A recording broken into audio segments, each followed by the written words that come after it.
Waalaikumsalam. Silahkan duduk. Ini dengan Mbak siapa? Bisa memperkenalkan diri?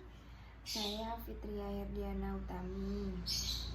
Oh, jadi ini Mbak Fitri ya yang kemarin menghubungi Ibu dan yang melakukan proses konseling itu. Iya, Bu. Wah, senang sekali dengan kedatangan Mbak Fitri. Sebelumnya, bagaimana kabar kamu? Alhamdulillah baik, Bu. Syukurlah, meskipun di masa pandemi seperti ini, kita harus selalu menjaga kesehatan dan tidak lupa mematuhi protokol kesehatan juga. Iya, Bu. Ibu juga. Iya, pasti Ibu juga akan selalu menjaga kesehatan di masa pandemi seperti ini. Sudah lama ya, tidak terasa tidak bertemu. Saya tadi bertemu waktu kamu mengambil ijazah kelulusan ya ke sekolah. Iya, Bu. Sudah lama, sekitar tahun 2018. Wah, sudah cukup lama ya. Kalau boleh Ibu tahu, setelah lulus kamu lanjut kemana? Kuliah atau kerja? Saya berkuliah, Bu. Wah, kuliah di mana itu? Kuliah di salah satu perguruan tinggi di Surabaya. Wah, jurusan apa? Jurusan Bahasa Indonesia, Bu. Wah, berarti nanti kalau udah lulus bisa jadi guru bahasa Indonesia ya? Iya, Bu. Ya, terus selama perkuliahan ini kamu sudah luring atau masih daring? Untuk angkatan saya masih daring, Bu. Tapi untuk angkatan 2020 dan 2021 sudah luring. Wah, iya. Tidak apa-apa, nanti kamu juga akan merasakan rasanya kembali luring, bertemu dengan teman-teman dan juga dosen di kampus ya. Iya, Bu. Ya, juga kesibukan kamu selama masa pandemi ini apa? Saya sibuk mengikuti organisasi kemahasiswaan, Bu. Wah, bagus itu bisa memiliki banyak pengalaman dengan bersosialisasi dengan teman dan juga masyarakat sekitar ya. Iya, Bu. Iya juga, kemarin kan katanya kamu datang ke Ibu dengan melakukan proses konseling itu ya. Iya, Bu. Ya, sebelumnya apakah kamu pernah melakukan proses konseling? Belum pernah, Bu. Oke, sebelumnya Ibu mengucapkan terima kasih dan sangat senang dengan kedatangan kamu ke rumah Ibu. Di sini juga Ibu akan menjelaskan terlebih dahulu apa konseling itu. Jadi konseling itu merupakan proses bantuan profesional yang diberikan oleh konselor kepada konseli. Seperti Ibu yang memberikan bantuan kepada kamu. Di sini Ibu sebagai konselor dan kamu sebagai konseli. Dan juga selama proses konseling itu terdapat beberapa asas yang harus kita patuhi. Yang pertama ada asas kesukarelaan. Di sini kamu datang ke Ibu melakukan proses konseling atas keinginan diri sendiri atau permintaan dari orang lain. Atas keinginan sendiri, Bu. Oke, kalau yang kedua ada asas keterbukaan. Di sini kamu menceritakan semua permasalahan kamu menceritakan informasi kamu selama proses konseling ini harus dengan terbuka, tidak boleh dan tidak ada yang ditutup-tutupi, gitu ya. Iya, Bu. Dan juga yang ketiga ada asas kerahasiaan yang sangat penting selama proses konseling ini. Yang berarti semua yang kamu ceritakan, baik dari permasalahan kamu ataupun informasi kamu akan terjamin kerahasiaannya. Ibu tidak akan menceritakannya atau membocorkannya kepada orang lain. Begitu, apa kamu sudah paham? Iya, Bu, paham.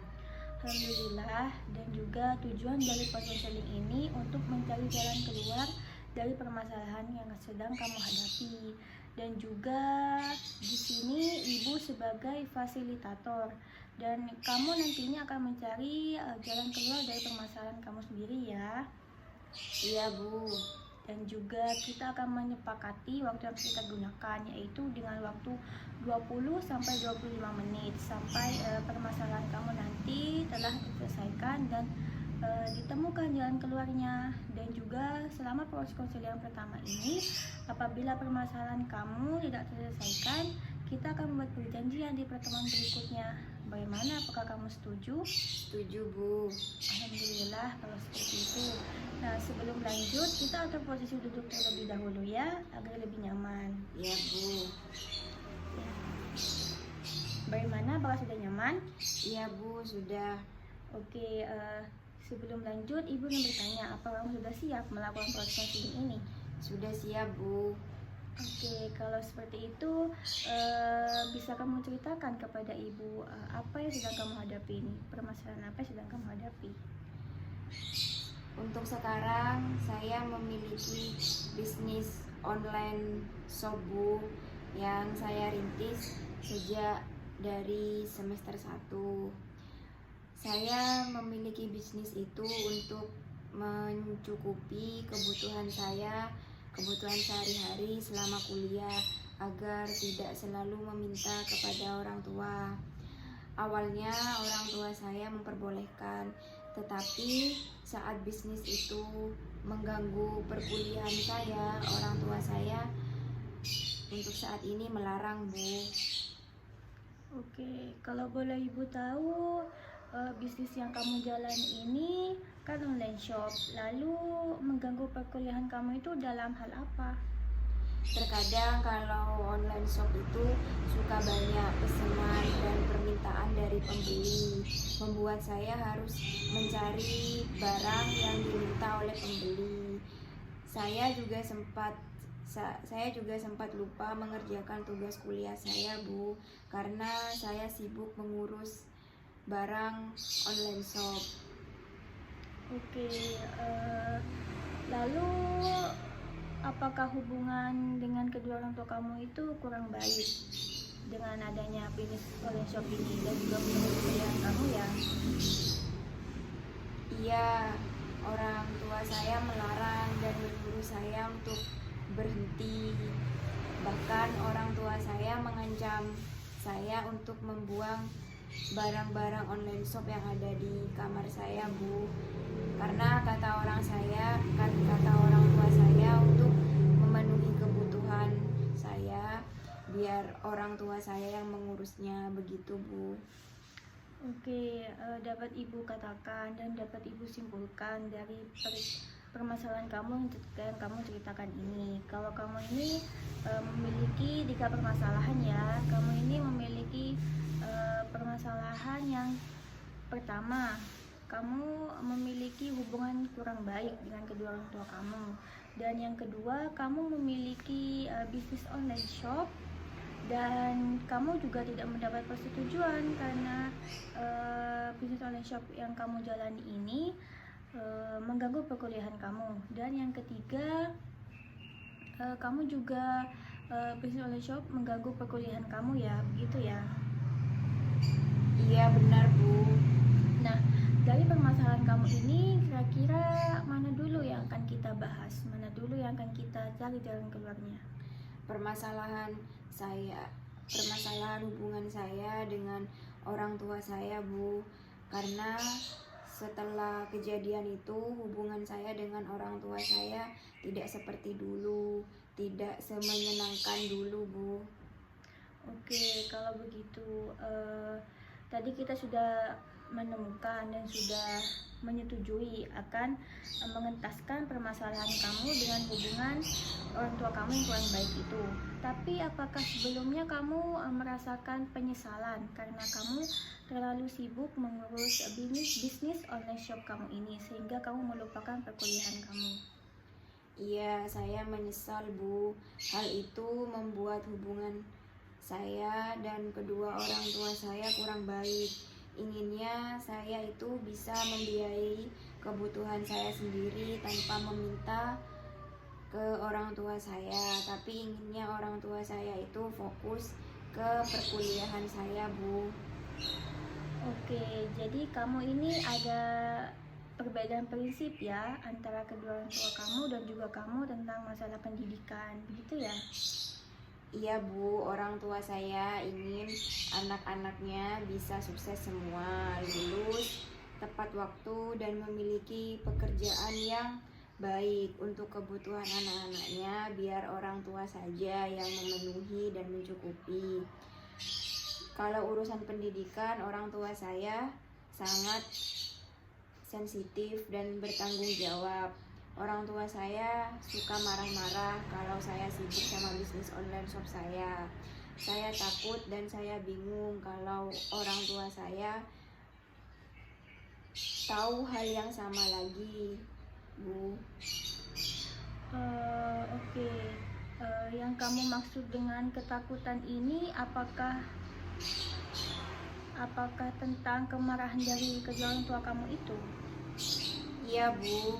Dan membuat saya tambah takut di saat orang tua saya marah besar meminta saya untuk berhenti saja kalau masih sibuk mengurus online shop itu.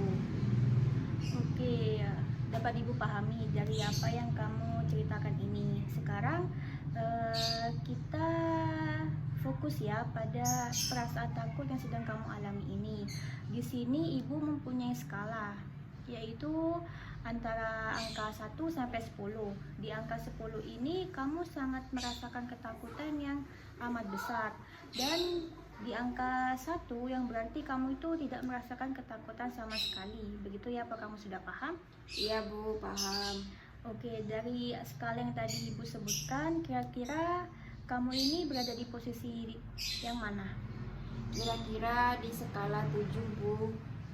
Oke, bisa kamu coba ceritakan, uraikan kepada Ibu bagaimana perasaan takut kamu itu di posisi ketujuh? Di skala 7 itu saya masih suka kepikiran terus atas rasa marah-marah orang tua saya di rumah. Kepikiran terus, Bu. Oke, jadi kamu masih terasa kepikiran terus ya atas perasaan takut kamu dari kedua orang tua kamu ini. Sebelumnya Ibu ingin bertanya, apakah perasaan atau pikiran kamu itu terus mengganggu pikiran kamu? Atau apakah ada di saat-saat kamu tidak memikirkan pikiran tersebut? Iya, ada, Bu. Saat saya bermain dengan teman-teman saya, berkumpul dan bertemu dengan mereka, saya sering memikirkan kejadian itu, Bu. Oh, bagus itu. Kamu sudah bisa menemukan waktu di mana kamu bisa merasa lega dan sedikit tidak memikirkan perasaan takut kamu itu ya. Iya, Bu. Oke, apakah di sini kamu memiliki keinginan untuk bisa membangun hubungan kembali dengan kedua orang tua kamu?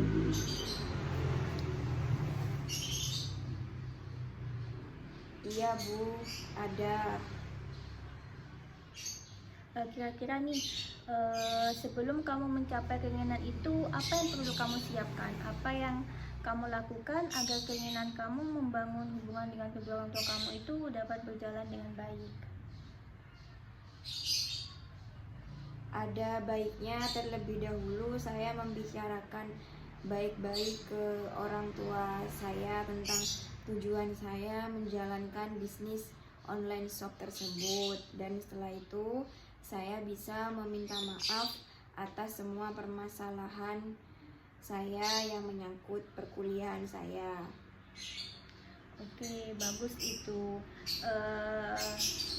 Di sini Ibu memiliki peskalaan lagi seperti yang di awal tadi, mengingat bagaimana pencapaian kita dari usaha kamu itu. Di sini Ibu memiliki angka 1 sampai 10, yang dimana angka 10 berarti kamu sudah bisa lega, kamu sudah bisa merasakan permasalahan kamu ini terasa lebih ringan, dan kamu sudah mengarah ke tujuan yang lebih positif.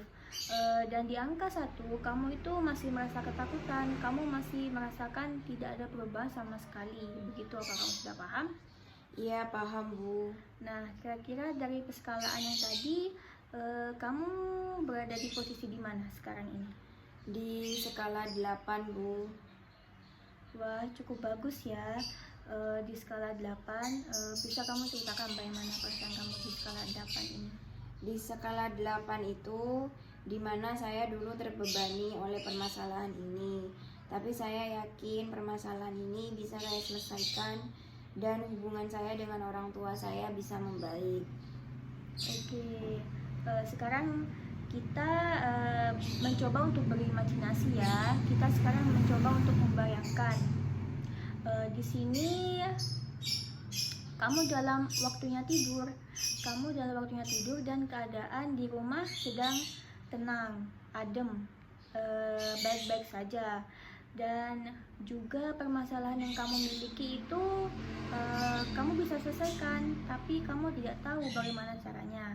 Dan di saat kamu bangun tidur, kira-kira apa yang berubah dari hidup kamu?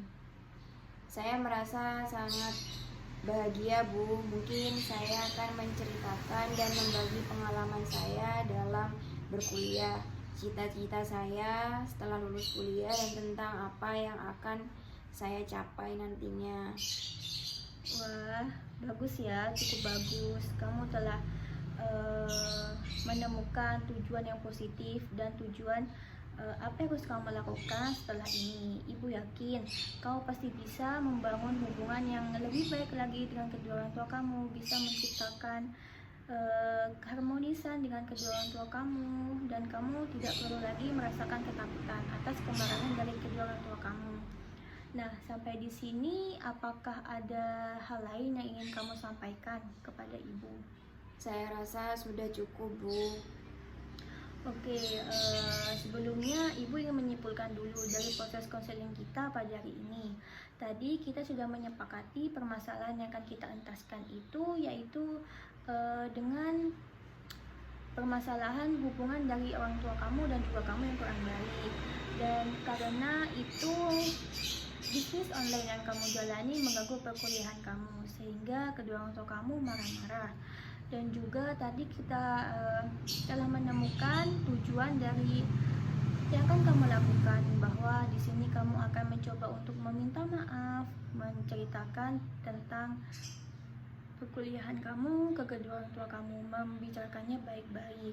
Dan juga tadi kita telah menggunakan beberapa skala dan berimajinasi juga tadi, sehingga kamu bisa cukup tenang dan bisa mencari jalan keluar dari permasalahan kamu ini. Nah, sebelumnya bagaimana dengan perasaan kamu setelah melakukan proses konseling ini? Saya merasa lega, Bu, karena telah menemukan solusi dari permasalahan saya. Oke, bagus itu.